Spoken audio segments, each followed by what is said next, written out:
Hi everyone, I am Miss M and I have some tips and tricks for you on how to pass your psychology exam, all right? And these are tips and tricks that don't really even involve studying too much, okay? It's not answer based.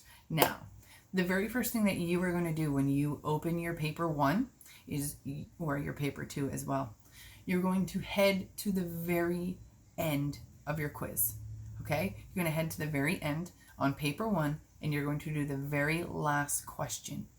Why? Because research shows that kids who start in the beginning of the test overwrite in the 2 and the 4-point questions. They spend too much time writing those 2 and 4-point questions. How much time should you spend? Well, I say about 1.5 minutes per point. Okay, so if it is a 2-point question, then you should spend about 3 minutes writing it, about 1 minute per sentence with a little think time in there. Okay, so what you're going to do when you're fresh and you're right out the gate is you're going to head right to that evaluation question. You're going to get all 10 of those points right away and you're going to lock them in, because think about how many 2-point, you have to do 5 2-point questions and get them all exactly right to get the same right on your evaluation question. And what research shows is that kids underwrite on the evaluation question at the very end because they're rushed for time, so they're not as detailed as they should be. Okay? Now, the second thing that you are going to do on your exam is, if you are stuck and you have very possibly 2 answers, okay?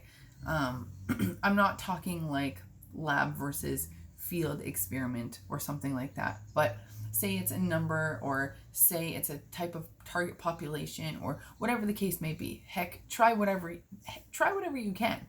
But if you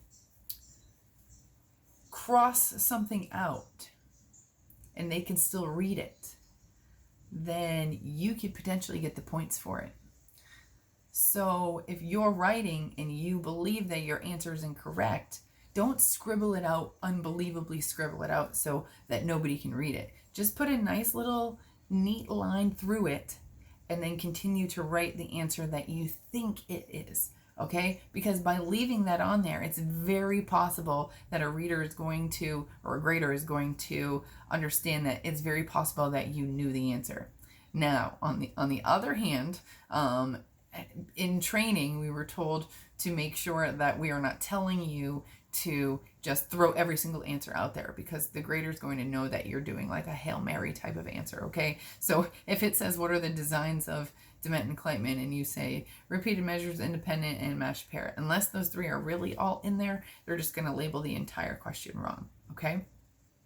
So remember, the first one that I told you is to go to the very end of your paper and do the very last question first. And this next one that I told you, number 2, is to make sure that you don't completely scribble everything out when you're writing your exam. Because if you have an answer that you think is potentially wrong, or maybe at the end of the exam you go back and you're like, ugh, I don't think it's this one, make sure that you just put a nice neat little line and then write the other answer really close next to it, just in case.